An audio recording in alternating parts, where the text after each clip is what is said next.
Hello, Bad-Tempered Badger here with another Answers for Theists video.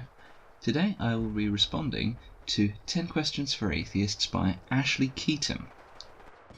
Yo, what's up everybody? This is your boy, Ashlee Keyton. We've got 10 questions. These are not 10 questions to stump atheists, but it might happen. Who knows? That's not my goal. I'm the friendly Christian. Remember that. But let's get into it. How do you feel about the way animals are handled in factories? Do you feel like it's immoral? And I'm not talking about objective morality, because most atheists that I've talked to don't believe in that. But they just believe that society comes together and forms their own morals. So Hitler's society was cool. This depends on the factory. Some, particularly halal meat production, cause the animal unnecessary pain. I am against this, but not eating meat in general. Number 2. How do you feel about eating a chicken sandwich? That depends entirely on the quality of the sandwich. If it looks like this, I won't be happy about it at all. But if it looks like this, I'll be very pleased. As for eating meat in general, I have evolved to be an omnivore, and see nothing morally wrong with eating meat as long as the animal the meat comes from is treated with respect and not caused undue pain. Is religion wrong? And I don't mean like, are we wrong about religion?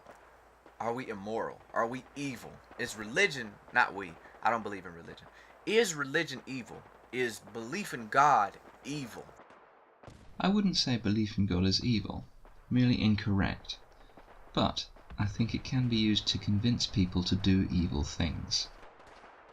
Is it even possible to be evil? Does evil even exist? Where does an objective wrong come from? Subjectively, yes. It is defined as the opposite of whatever one's moral code dictates as good. Most moral codes are, at their most basic level, designed to promote well-being and happiness, so an evil act is anything that goes against that. You, as an atheist, have morals. Sometimes your morals can be better than the so-called Christians. Where do you get those morals from? My morals are based on what I was taught growing up, the society I live in, and what I can see to be least harmful to myself and others. I try to act in positive ways and help and encourage others to do the same. Do you think it's wise for someone to speak about a thing as being ridiculous if we don't know for sure? Just because it sounds crazy. Alright, prime example, God, the spaghetti monster, evolution, macroevolution. You tell someone that I came from a monkey, my ancestors are monkeys? I'm gonna say that's the dumbest thing I've ever heard. But is it illogical for me to make that kind of statement? Because I don't know. Now I'm sitting here mocking the fact that somebody has a picture of an ape on their fireplace, and that was Aunt Sally. That depends on the thing in question and on what the person is basing their judgment. If all evidence is against the thing, then yes. If not, then no. In the case of a spaghetti monster, all evidence points to it being made up as a joke, whereas with evolution, all evidence points to humans and monkeys having a common evolutionary ancestor. Can science really disprove the supernatural? Can it? Is that possible? Supernatural is anything that's outside of science. It is not possible to prove a negative for certain. However, it is not logical or sensible to believe something for which there is no evidence. Is there such thing as an evil person? And on what basis? Based on a subjective moral code, a person can be defined as evil. Most moral codes basically boil down to providing well-being to humanity, so a person who actively and consistently goes against that can be called evil. Where did the concept of God come from?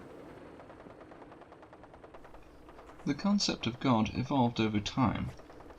Early religions were likely attempts to understand the natural world with no scientific reference. Later, myths built up over time to form the God stories we now have, usually in ways that benefited those writing them. And last question. People have probably heard this before, but I just haven't really got a direct answer for it. What evidence would you need in order to believe in God? What evidence? Because if you see something, you're probably going to say, that's a hallucination. I'm hallucinating. So is it even possible for you to believe in God with any evidence that you can even think of?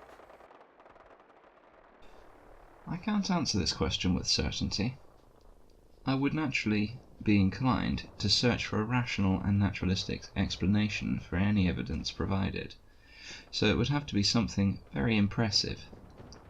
For the sake of argument, let's say God appearing to me in the presence of others who also see and confirm what I see, influencing the world in a way impossible to do by any other method, and remaining present for long enough to be properly scientifically examined.